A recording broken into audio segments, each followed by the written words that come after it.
welcome back to my channel. I want to tell you that I'm going to do a little vlog with my coffee. It's probably cold. It's not. This is Jimmy's wolf mug that he got from Lisa for Christmas.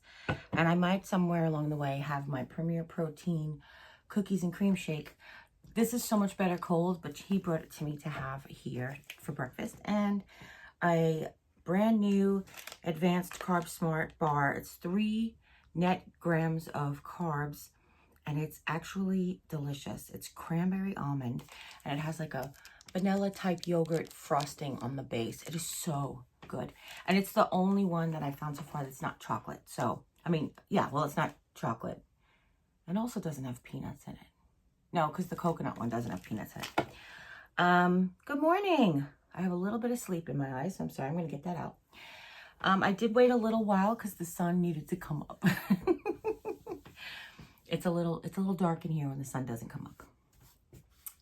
So I wanted to just say good morning to everybody. I wanted to give you an update, tell you what had happened in the last, what time is it, 24 hours?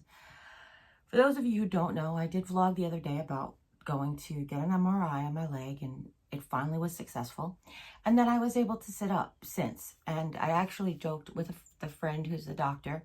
I said about like it was almost like the MRI contrast was like a miracle drug, that it made me just feel like so much better that I can sit for so long.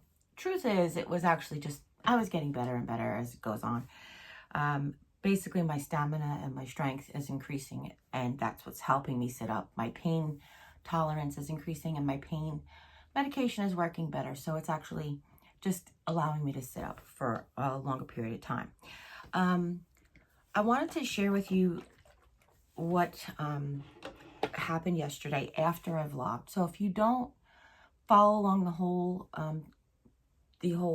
story on the vlog channel, I like to fill you in on what's been going on since. So that's why I'm on here today.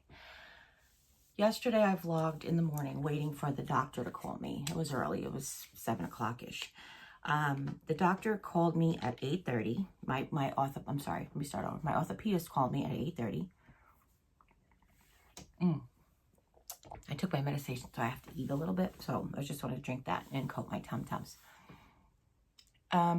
He said very kindly, it actually almost... I kind of joked with my friends. I said it almost sounded like he'd never done this before, or this was like his first time doing it. But I don't know, it was his first time doing it. But he was like, well, yeah. You know, he's like, this is Dr. O. He's like, yeah. You know, he's like, yeah, there's a tumor. And then he's like, I'm going to recommend that you get a full bone scan, is what the way he put it. But I want you to get a full bone scan, and I want you to see an oncologist. And he goes, that's probably going to have to be in the cancer center in St. Louis. And I was like, okay, do you know where? And he was like, no, you know, probably this place. And he's like, right now, you know as much as I do. And I was like, okay, I just don't know where that is. I'll try to, I'll find a way to get there. So he's like, well, let me make a few phone calls and I'll call you back. So he did.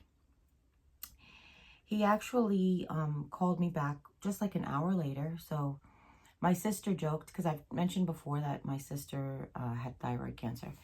And she joked. She goes, yeah, that's what it's like. You just, you know, they tell you nothing and then they make you wait. So I was like, perfect. So when he called me back, the good news was, he said, we're going to send you for a full, he said, nuclear scan. Those are his words. And it's here in Rolla, which is great. And he said, I'm going to send you to a oncologist. I have why the word just disappeared. Hematology oncologist. Some reason that just didn't put together properly in my brain. Forgive my brain.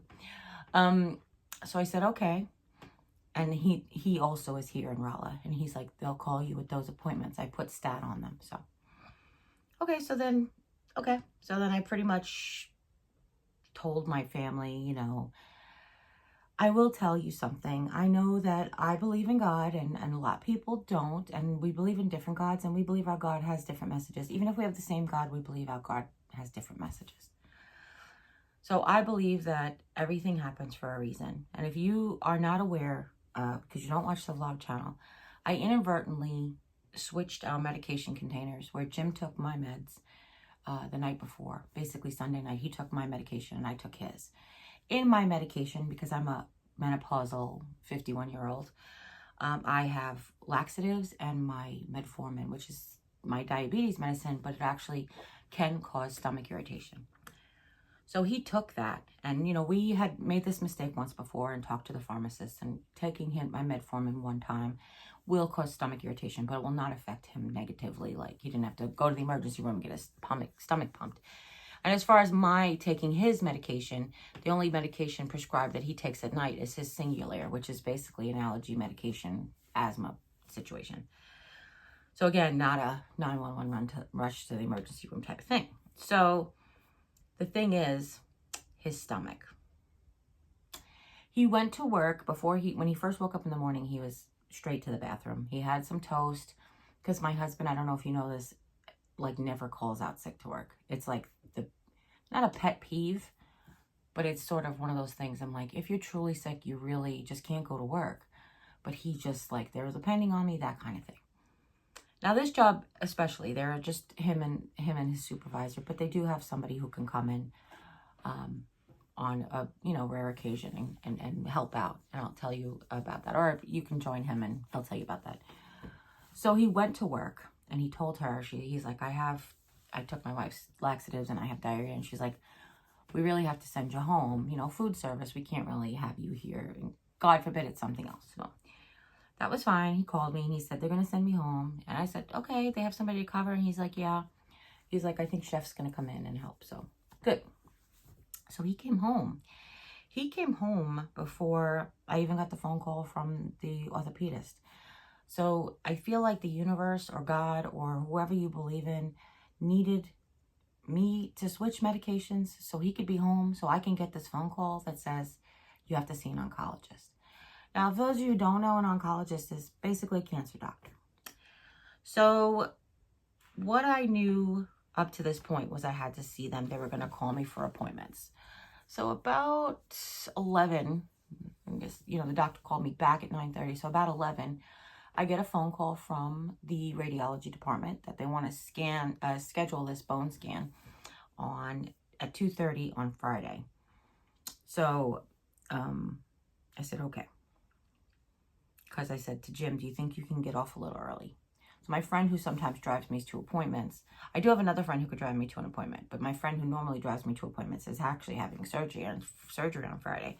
So she wouldn't be able to drive me. So I said, could you possibly get off a little early on Friday? I know Friday's a terrible time to get off early. He's like, but yes, absolutely. Because this is like cancer screening. So we thought it was important that he be there.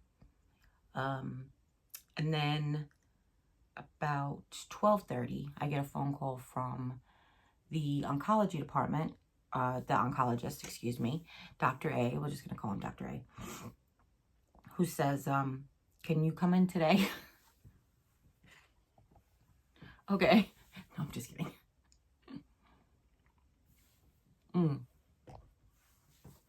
That's really not good room temperature. I don't like it.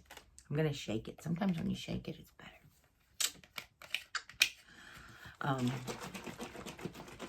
I don't know why she likes this one. That's her favorite. Oh, thank you. Maybe frozen. Ooh, maybe frozen. Anyway, sorry.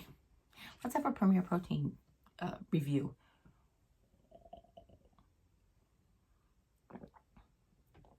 Sometimes you just gotta guzzle it and get it down and get it over with.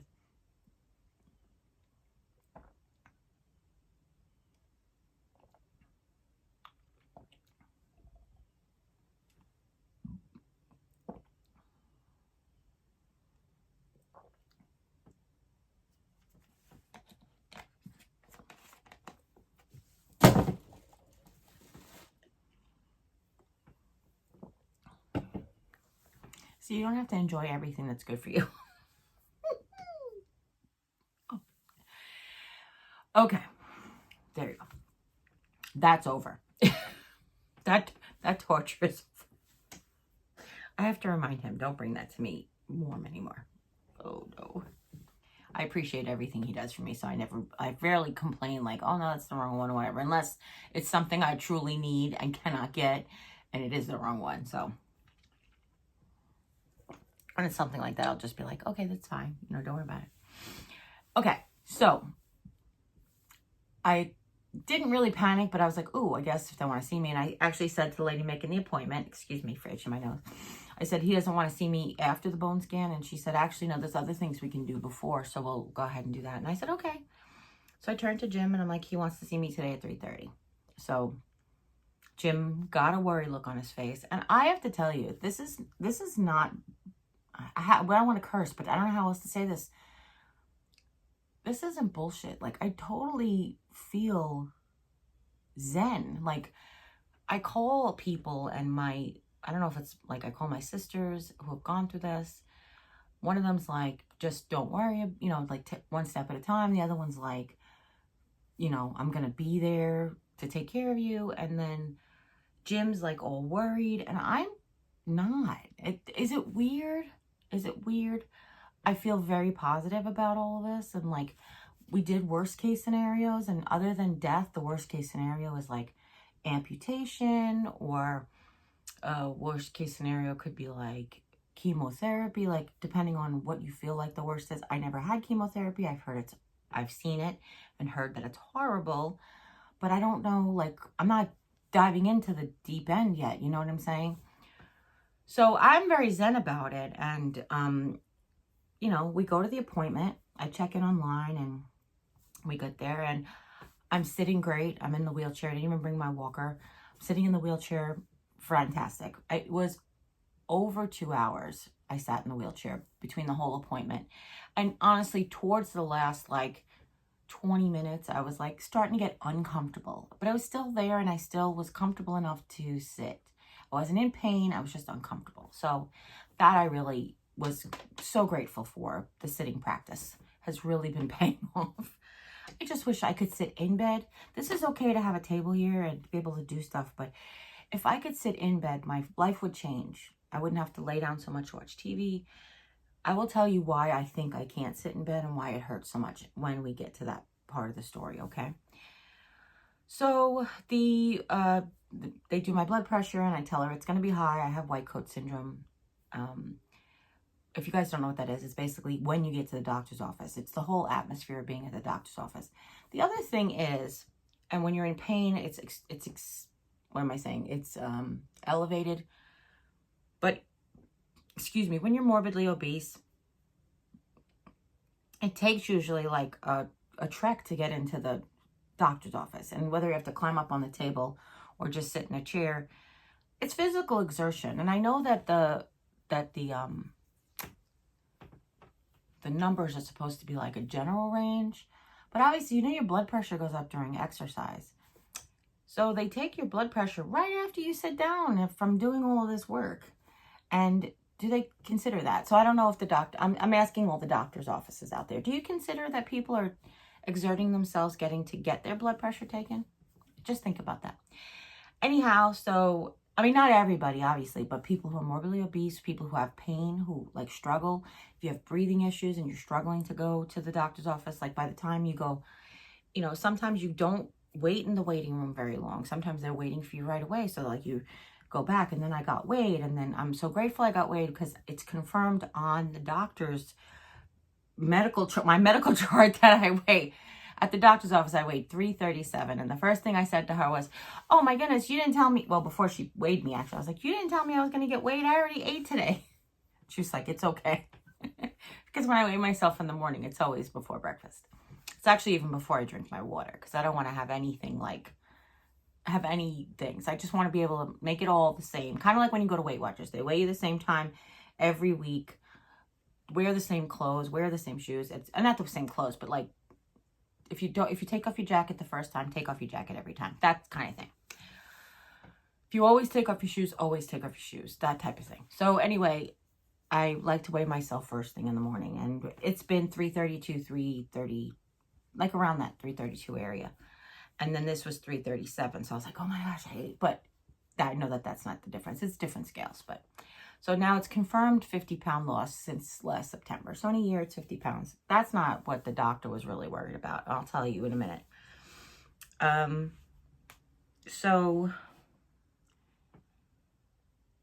she does my blood pressure. She never told me what it was. She never told me what it was now that I think about it. My pulse ox was good. It usually is. And then the nurse practitioner came in and she was the best. I think her name was Sandra. She talked really fast. She reminded me of my cousin Beth.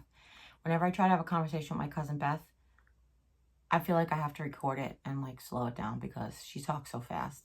But, you know, it's a New York thing, it's a Queens thing, and it's a teacher thing. So, you know, you got to really like get all the information in 45 minutes. So she did speak really fast. Like I said, I think her name was Sandra. But she gave me all the information. She asked me all the questions. We did top to bottom. There was some information that wasn't quite right in the file that we talked about. Because if you don't know the actual story, I'll break it down for you as quick as I can. At the end of May, excuse me, I really kept saying the end of April, but at the end of May, I hurt my knee. My knee started to hurt and it started to get weak. As it started to hurt, I started to use my cane. As it started to get weak, I started to use my cane because I didn't want to like lose my balance. If I ever fell, it would take Jim and Mom and the hearse to come and pick me up off the floor. I'm kidding. But I don't like to fall. So started using my cane because I was having leg weakness and I was just using it for support. It hurt, but it didn't hurt like, oh my gosh, I did something. It's sort of like, I have knee pain my whole life. This one was just like, okay, so this knee pain was at like a 6 or 7, where normally it lies at like a 3. So it's like I probably just overdid it when I was shopping. I think I told you guys, the pain was in my calf and it moved up to my knee and then up to my hip and that whole thing. So that was just hurting, and you know, I had a problem getting to the doctor, and then I messed up on my insurance. I looked at my insurance plan for orthopedics. Yeah, you heard that. And I got 2 numbers. One was in St. Louis and one was in Springfield, and I was like, I just don't have a way to get there because I can't really drive that long. I was driving around town, but I couldn't really drive that long. And when Lisa came, I said, you know what I should do? I should call them and see if they have appointments here. And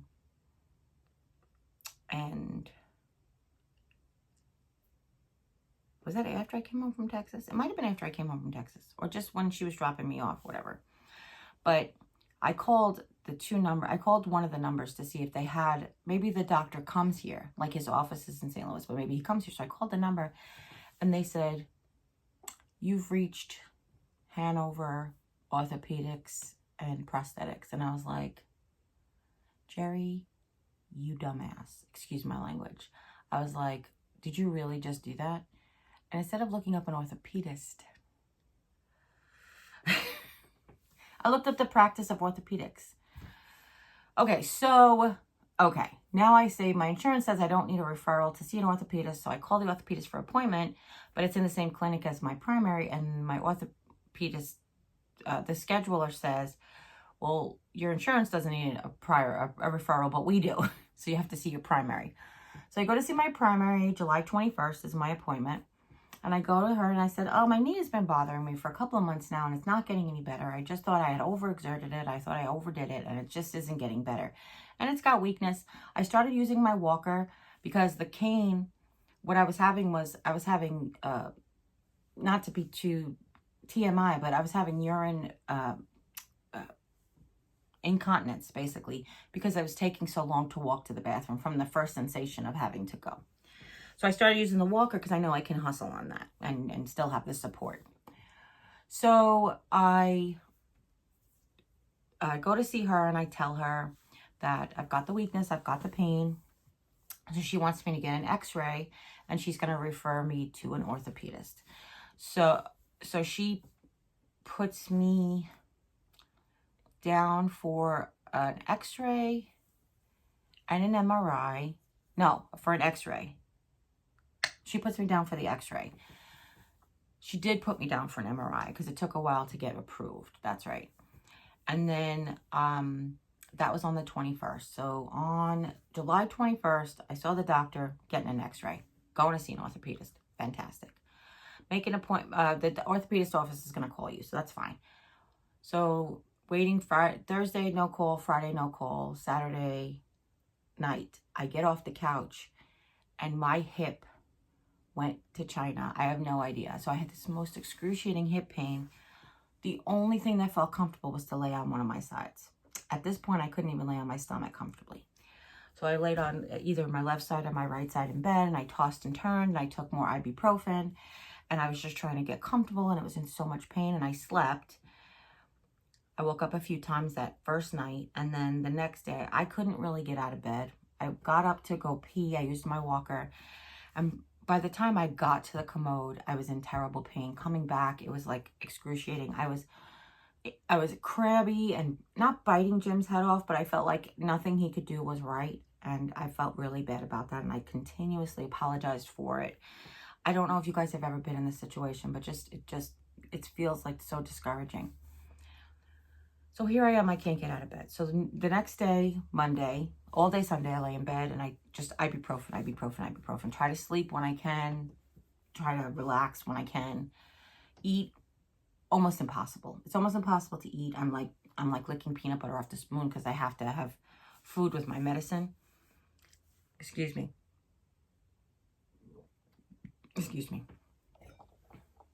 That's what happens when you drink a Premier Protein shake too.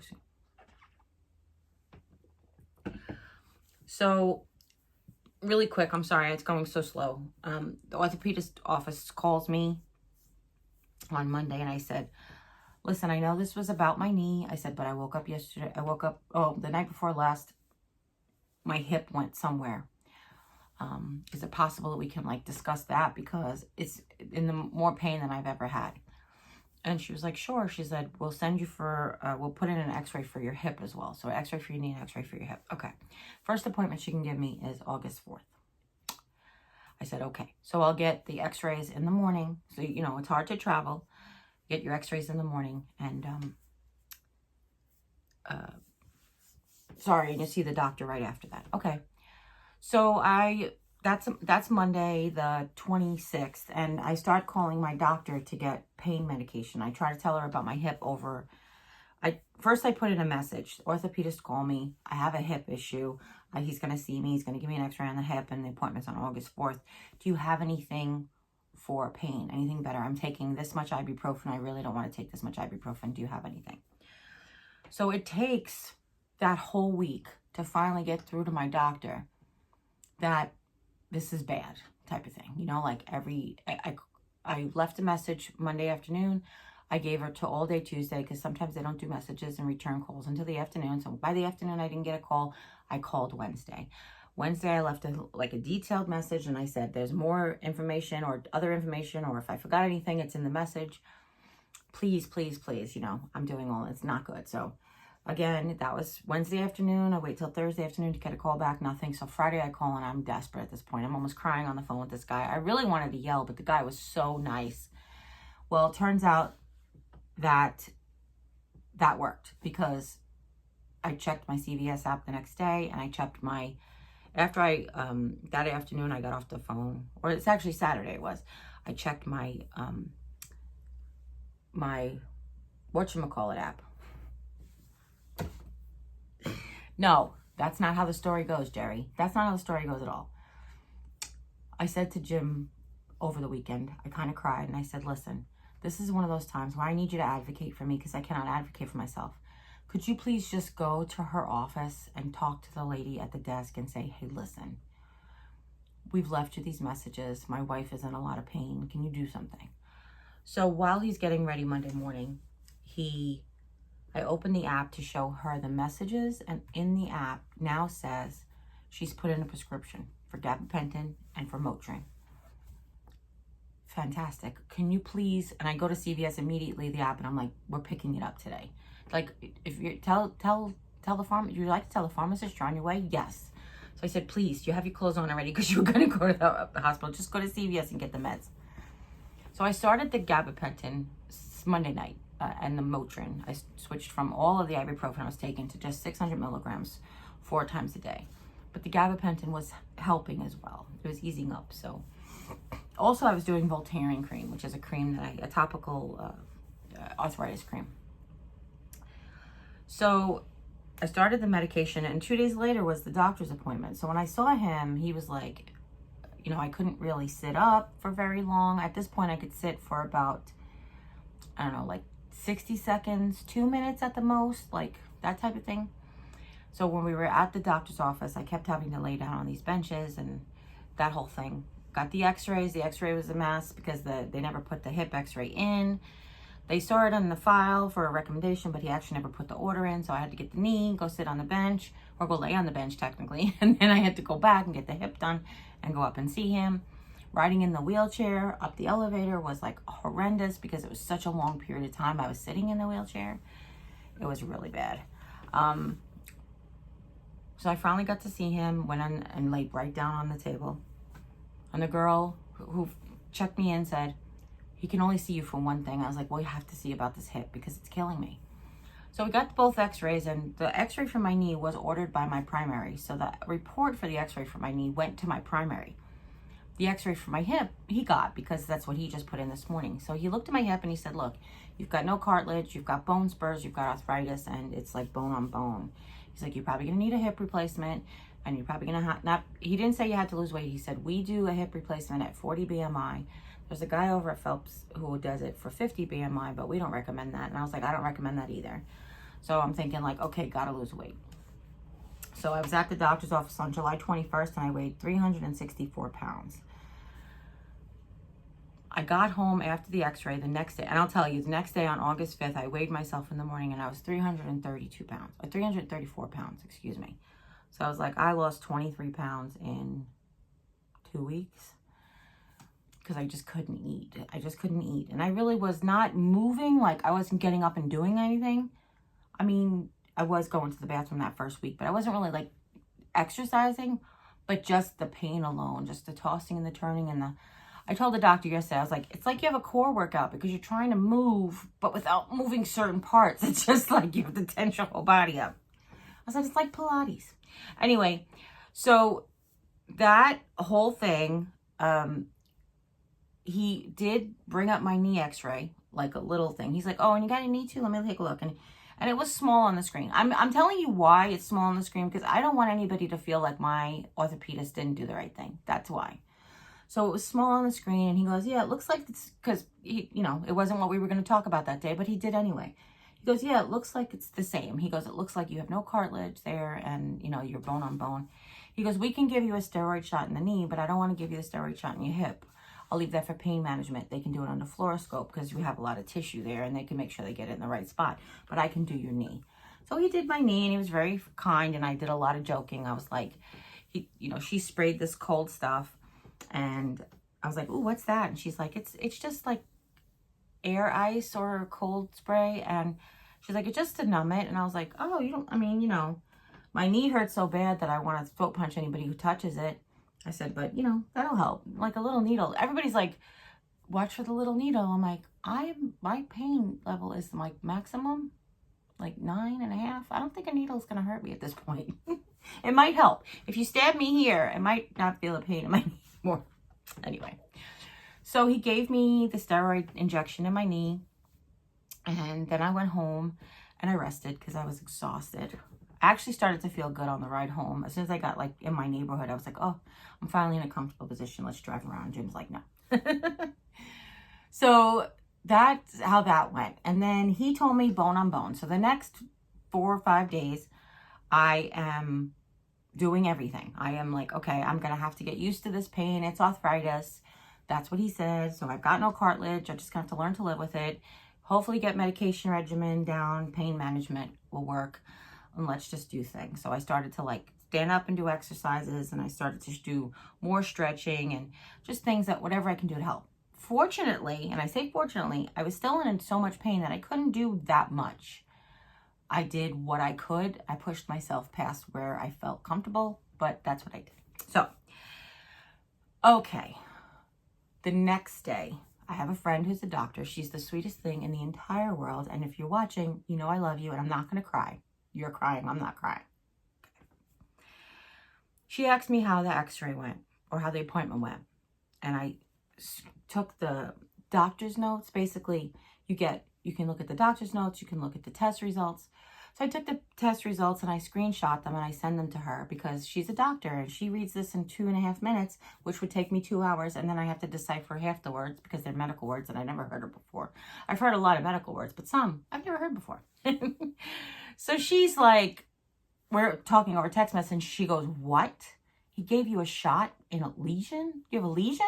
You have a She's like, a fracture. I was like, what is she talking about? Like, I had no idea. So I go and I look, and that's what it says. It says I have, the x-ray technician sees a fracture and sees a lesion.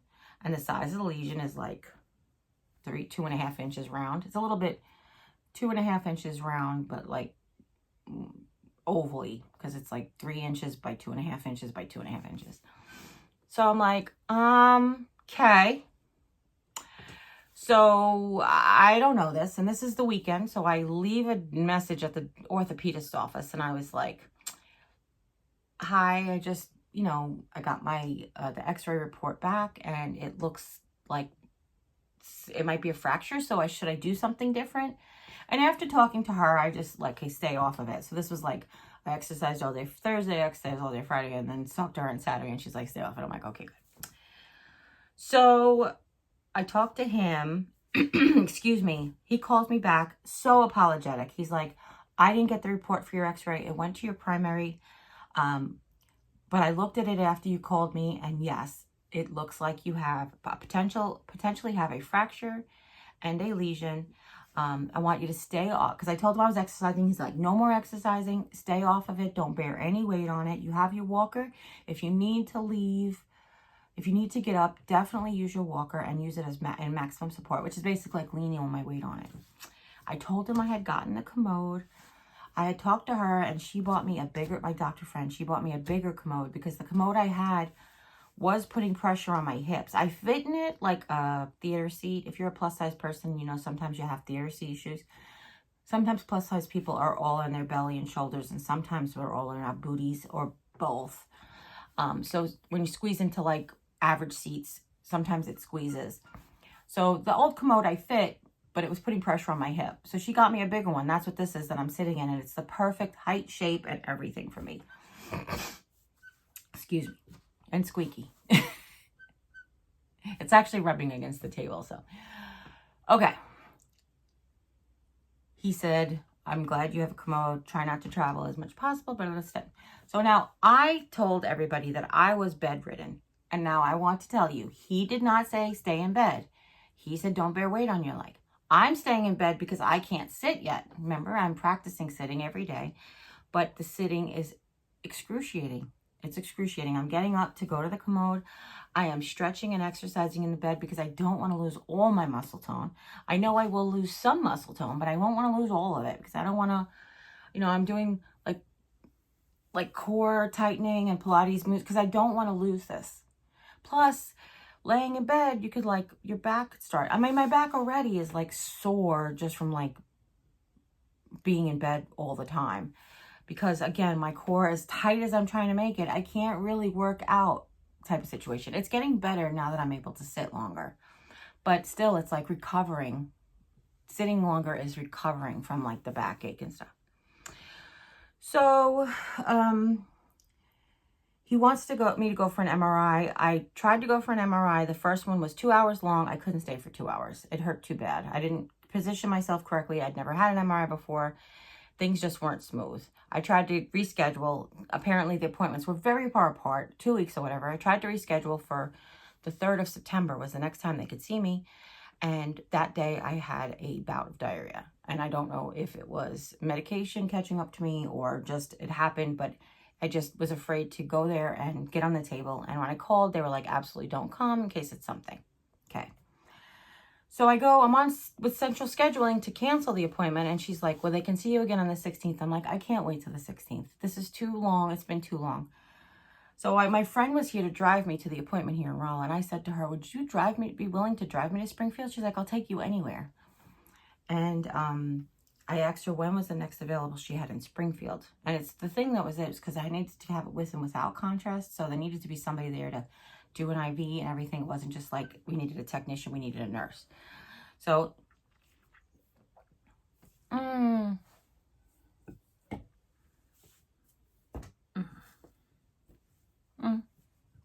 That's typical.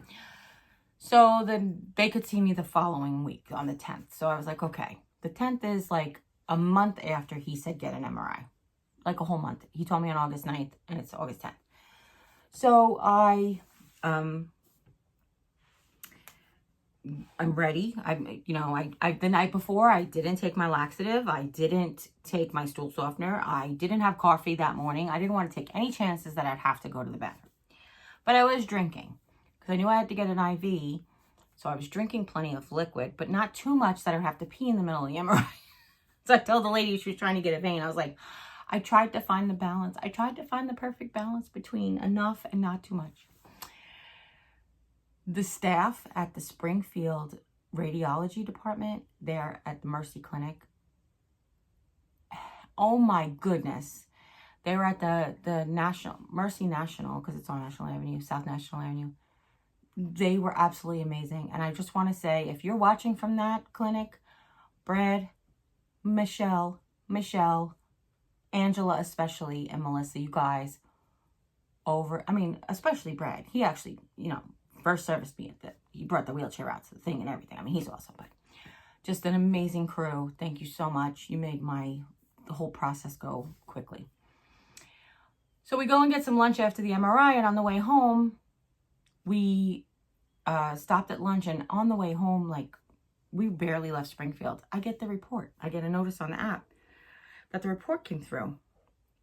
So I immediately screen grab it and I send it to my doctor friend, how's it going? Did you get it? Da-da-da, And she said, okay.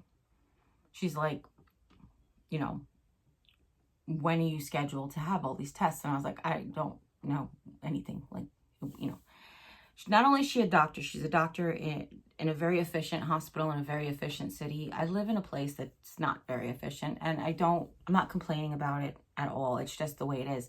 I know this because I grew up on Long Island where there is a doctor on, I didn't have a high school, and we had 4 primary care doctor offices in that little tiny town. So that's how, if you don't like this doctor, go to another one. But here it's slimmer pickings. And I love my doctors. It's just the facility. So the facility is only open from Monday through Friday and during the business hours. They're not like weekends. If you have a job, I don't know, you can't go to that clinic. You have to take a day off work or something. But anyhow, I'm just going to sit back a little bit because stretch. So it is a lesion, and they do note a fracture. And there's actually more, and I'll tell you that in a minute. So now we're caught up. The doctor calls me, my orthopedist calls me, you're going to go see the doctor. I'm at the hematologist's office. I'm talking to the nurse practitioner. The nurse practitioner goes head to toe. There was some information, like I said, that was different, but we straightened it out. What I just told you, basically. She goes head to toe, any headaches, new eye vision. I told her about my vision problem. She didn't have, she actually said, she's like, oh, you're 51, so your arms aren't long enough. And I was like, actually, I have diabetic retinopathy and macular degeneration. I said, you should see it on my file there. And then I realized she might not, because I know that they diagnosed me with a diabetic retinopathy in Rolla, but I actually got the surgeon was from Columbia. So I have to go onto the Columbia app and have them share my medical records. I thought I did already, but they don't have it on there. So we went head to toe, and I was like, nothing new. And then I have a mole on my knee that's the same as on my back, and it's called a blood something. And basically what it is it could be totally flat and look like a red circle, almost like a tattoo. And then what it does is it fills up with blood, and then it actually dies and falls off and then continues its cycle in life. I have one here on my knee. It's not changing size or shape. And I have one on my back, not changing size or shape. My dad had them all over his back. So Jim was saying, oh, how about this one? I was like, well, she's asking about anything new. And I told her what it was, and she looked, and she's like, no, is that new? And I was like, no, it's not new. So head to toe, nothing's except the knee pain. and the hip pain. There's nothing happening else. And I did tell her my hip is so much better. The pain, I think my medication is at a therapeutic dose. I really don't feel much pain from my hip unless I do something special. I said mostly it's my thigh and my knee, and it shoots up my thigh onto the side, sometimes onto the back. And she was asking me, she actually let me use her body to show her, how's your hip pain? I said, it kind of goes from my groin all the way around to my butt. Like, it's like my hip, you know? So I said, but as far as the thigh is concerned, that too, it sometimes shoots up, sometimes it shoots up the side, sometimes it shoots up the back. She wanted to see if it was other things besides the knee. So I asked her, I said, could this pain in my hip be from the fracture? And she's like, you know, pain is pain. You know, like nerve endings can trigger other places. You have a foreign object in your body, and your body is like, dude, there's a foreign object here, and shoots the nerve receptors. She was so cool. So basically what she said was, she goes, I know when you see cancer on the door, sometimes people panic. And here I am, like calm as a cucumber. She said, but until we get cells under the microscope, we don't panic. We don't think about anything other than you have an abnormal scan. I said, oh, perfect. I love that. I finished talking to her. She's amazing. I use the Abridge app, so I'll tell you about that in another video, another day. And I'll actually share Marion Peters' videos with you because it was an amazing tool. So, let's see. She left. The doctor came in. He was amazing. He was so cool too. I mean, they both were very cool. And he was like, this isn't a quiz. And then he would ask me questions and I would answer them. And he's like, right. I was like, but it wasn't a quiz, right? But anyway, he was a lot of fun. So we talked about the x-ray, and he showed me what the x-ray looked like. And they were all trying to be so apologetic for the orthopedist not recognizing this right away. And I was like, it's okay. I know he didn't do anything wrong. I 100% know that he didn't do anything wrong. And I don't hold him accountable at all. I don't hold anybody accountable. Me for messing up the 2 MRIs that I had scheduled, because this would have been,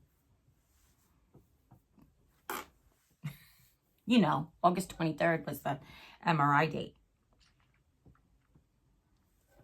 It was the first one. Anyhow, actually, when I think about that, that's not too bad. If the first appointment they could give me was August 23rd, right? And then I got it done on September 10th. That's only like 2.5 weeks. Actually, that's not even 2.5. Yeah. 7. Yeah, that's like 2.5 weeks or 3 weeks, even if it's 3 weeks. I had one scheduled for 2 weeks later, and then I obviously failed that one, and then one after that. And that worked okay. And now that I think about it like that, it's not so bad. It is bad, but it's not so bad. Okay.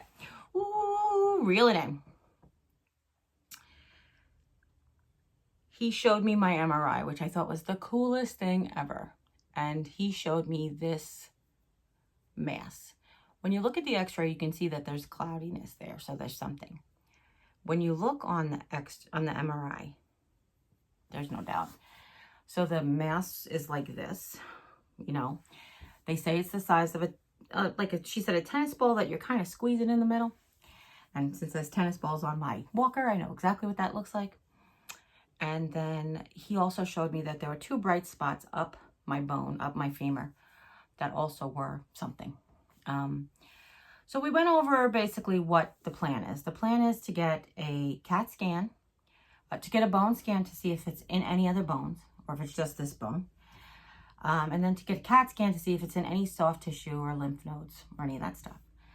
Now, he said, we want to see if it's spread to we want to see if it came from somewhere else. And then I said, and he goes, yes, that's right. Or if it's spread anywhere else. So, that was another one I got right. So that's where we're at. So basically, we're checking to see if it's cancer. But the way that the actual, like she said, until we get cells under the microscope, we won't say cancer. But he said they're very suspicious. And what he meant by that was that's how they look. They look like they're cancer. So even if they are cancer, even if he said they're cancer, I don't look at cancer like a death sentence. I know too many people who have survived. I know too many people who've had cancer. And it's not an easy road ahead, I don't think, but I'm going to do it. I mean, as long as I can craft again and then someday dance would be great. I actually turned to Jim and we were talking worst case, best case scenario. And I said, Jim, worst case scenario, other than death, is they amputate my leg. But I will tell you this right now. I am never not driving again. I miss driving so much, you guys have no idea. Now, you guys know after all these years that I love a road trip and I love to be behind the wheel of a car, and it's just so freeing. And I didn't start driving until I was 23 years old. And how I waited that long, it's beyond me now that I've gotten behind the wheel, and I just love it. I'm never not driving again. I told him, I was like, I don't care if I have to get hand controls or prosthetics or learn how to drive with my left foot. I don't care. I said, but that's happening. So he's like, okay. But okay. So I am like in really good spirits. I'm not scared, which is weird, I guess. And again, because so many people it's like cancer is survivable. And when we don't know now if it's anywhere else, but all the tests, like you can have microscopic pieces of cancer anywhere and not know it, but all of my breathing and like my blood tests all lean towards the other way, that this is just a one-shot deal. But we don't know, so we'll see. And that's what we have to do. We just have to sit and pray and hope for the best and trust in God's plan, whatever it is, whatever he has in store for me, we must trust in it. Because honestly, guys, there's nothing else I can do. You can't worry myself into anemia. I can't freak my family out. I can't stress you guys out. You know, you guys have other stuff going on in this pandemic and coronavirus. Like, why not have this happen? But here is the most ironic thing out of all. Oh, anyway, I did remember. So the doctor, before I get into the most ironic thing, because that one I wanted to end the video on that. I said I would tell you about sitting up in bed. So the doctor said, absolutely. And he was very grateful that I was laying down this whole time. I said, I do very minimal because it hurts. And he goes, that's perfect. I said, I'm mostly in bed. I've just started sitting up. I said, I do use a commode at my bedside. I said, my husband helps me with all my ADL skills and stuff like that. And he said, that's perfect. I'm so grateful. He goes, because the one thing we don't want to do is to break it. It's a fracture that's being held together right now, and we don't want to cause it to break. Because if it shatters, who knows? Thanks. Okay, so I finally have a confirmation that I should be in bed. I think that's hysterical. The reason I mentioned about sitting up in bed and why it hurts so much is that he actually said to me, and he was the first person who said this, he goes, he bent down and touched his toes, and he shook his head no. And I was like, what? And he's like, no bending over and touching your toes. And I think he was saying it as a joke, but I've been bending over and cleaning up my floor, because when I'm in bed and I, use the garbage can, it doesn't always go in the garbage can. Sometimes I sit here and but sometimes I actually stand up and bend over because it's something I can do. And I love to bend over because of the stretching. It helps with my back to bend over and stretch. But I was told not to do that because that can cause pressure, that can cause a break. And that is why sitting up in bed hurts so much. It's almost the same exact motion. Sitting up in bed, being like this with your legs straight, is almost the same motion as bending over. And if that's what hurts me, that's why it hurts me, because it's putting pressure on this fracture. I know now. At least I have answers. But I wanted to tell you that to end this note on the most ironic thing was, I said to my sister Jane, I think I might have said this in the vlog before, but I said to my sister Jane, the most ironic thing that I can think of is I have been morbidly obese my whole life. I was a fat toddler, a fat child, a fat teenager, a fat adult, a fat old lady. Now I'm not allowed to call myself an old lady, I forgot. And I have anybody could have had this disease. Like anybody could have had this injury. Because this fracture is caused by the tumor. And the tumor is caused by, nobody knows what causes cancer or tumors. So it's just, to me, super ironic. Now, I won't deny that carrying more weight on it is not going to make it heal faster or anything. I know that. So don't get in the comments and tell me like, but I need to be skinny. I am losing weight. Oh, I never told you that part either. Gosh. Both the nurse practitioner and the oncologist were very concerned about my rapid weight loss. And that was the first time I ever heard that in my whole life at a doctor's office. Now tell us about how you lost weight, why you lost weight so fast. I'm really concerned about this weight loss. Those were the two questions that I got. And I was like, well, I've been eating like a ketogenic diet, but really I haven't been eating much because when I lay down, and I mostly been laying down, and when I lay down, it makes me really noisy, like pressing on my stomach. I can't eat that much. And that kind of like eased their pain, but I realized why she asked me. Because they had my weight on the 4th of August being 364. And I said, they didn't weigh me that day.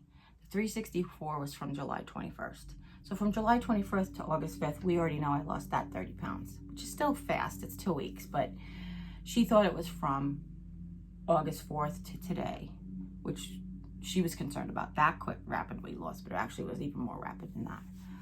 So anyway, I wanted to just share that with you. It was kind of bizarre. I never heard those words before. Never heard those words about why I'm concerned about this weight loss. And I was like, what? But also the surgeon encouraged me to lose weight so I can have the hip surgery. And that's really what my focus was. And I was like, whether they have to, at the time I thought they might have to replace the knee. So I was like, whether they have to replace the hip first or the knee first, I've got to get my weight down either way. So I'm just going to keep on keeping on and doing the best I can and exercising. If you watched the vlog on the vlog channel from yesterday, I did show everybody how I reposition in bed. It wasn't the prettiest video, honest to God, because I'm obviously a plus size person, and unless I have somebody videotaping me at perfect glamorous angles, you're going to see fat, and that's just the way it is. But I did think it was important to show everybody how much effort it actually takes for me to go over in bed. And not because I'm heavy, because I'm in pain. That's why I said to the doctor, I was like, I feel like I have to do Pilates every time I want to move because I have to hold everything in place so that I don't hurt myself.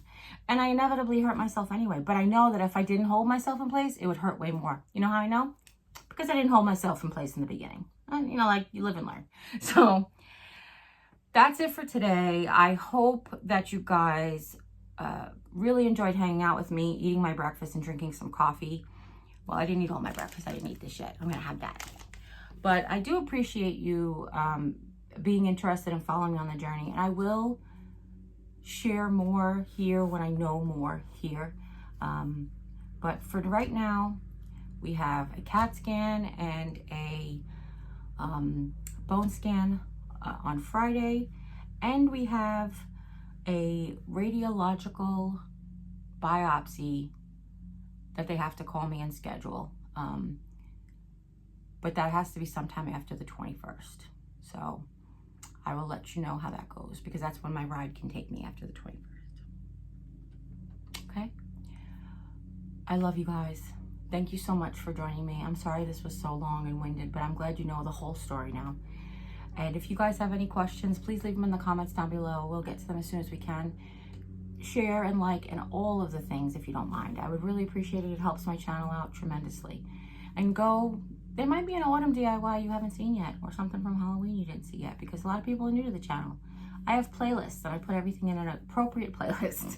So Halloween and autumn are in the same playlist. I have a DIY playlist. I have a farmhouse playlist. You like it? Just go watch the playlist. I appreciate it.